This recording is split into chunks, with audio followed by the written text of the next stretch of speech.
Hi, చాలా రోజుల తర్వాత వీడియో చేస్తున్నాను. అందరూ ఎలా ఉన్నారు? నేను మీ పల్నాడు పిల్లని.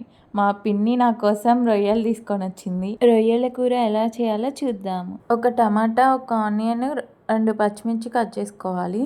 3 స్పూన్స్ నూనె వేసుకొని ఆనియన్స్, పచ్చిమిర్చి ఫ్రై చేయండి. ఫ్రై అయ్యాక టమాటా వేసుకొని కుక్ అవనివ్వండి. 1 స్పూన్ అల్లం వెల్లుల్లి పేస్ట్ వేసుకోండి. నేను 1/2 కేజీ పైనే ఉంటాయి రొయ్యలు అన్నిట్లో వేసైనా వండుకోవచ్చు, ఇలా అయినా చేసుకోవచ్చు. ఇలా చేసుకుంటే కొంచెం రొయ్యలు తిన్న ఫీలింగ్ ఉంటుంది. అల్లం వెల్లుల్లి పేస్ట్ ఫ్రై అయ్యాక మనం క్లీన్ చేసి పెట్టుకున్న రొయ్యల్ని ప్యాన్లోకి వేసుకోవాలి. రొయ్యలు ఉడకబెట్టుకొనైనా ప్యాన్లోకి వేసుకోవచ్చు, లేదంటే డైరెక్ట్గా అయినా వేసేసుకోవచ్చు. మా పిన్ని వాళ్ళే క్లీన్ చేసి తెచ్చారు. బాగా మిక్స్ చేసుకోండి. ఒక 10 నిమిషాలు కుక్ అవ్వనివ్వండి. రొయ్యల్లో ఉన్న వాటర్ అంతా బయటకు వస్తుంది. అదే మనం ఫ్రై చేసి పెట్టుకుంటే ముందే అంత వాటర్ రాదు. మేము ఫ్రై చేయలేదు, డైరెక్ట్గా వేసాం కాబట్టి కొంచెం వాటర్ ఎక్కువే వస్తుంది. ఆ వాటర్ అంతా ఇనిగిపోయే వరకు ఫ్రై చేయాలి.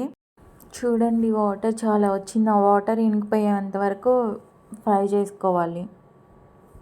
వాటర్ అంతా ఇనిగిపోయింది. 2 స్పూన్స్ కారం వేసుకోవాలి.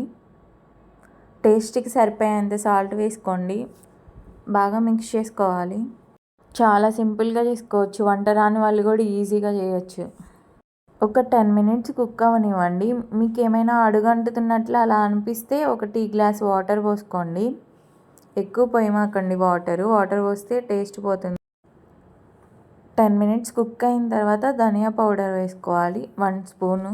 ధనియా పౌడర్ వేసుకున్నాక ఒక 5 మినిట్స్ కుక్ అవనివ్వండి, సరిపోతుంది. కొంచెం కొత్తిమీర వేసుకొని స్టవ్ ఆఫ్ చేసేయడమే. ఎంతో టేస్టీగా ఉండే రొయ్యల కర్రీ రెడీ అయిపోయింది. మీరు కూడా ట్రై చేయండి ఒకసారి ఇలా. ఇప్పుడు టేస్ట్ చేద్దాం ఎలా ఉందో. నా వీడియోస్ మీకు నచ్చితే సబ్స్క్రైబ్ చేయండి. చాలా బాగుంటుంది రొయ్యల కూర. ఇంకా గోంగూరలో అయితే చాలా బాగుంటుందంట, కానీ నేను గోంగూర తినను, అందుకే ఇలా చేసాము. మీరు ట్రై చేయండి. బాగా కుక్ అయింది రొయ్యలు కూడా, చాలా బాగుంది. మీరు కూడా ఒకసారి ఇలా ట్రై చేసి చూడండి, చాలా చాలా బాగుంటుంది. Thank you.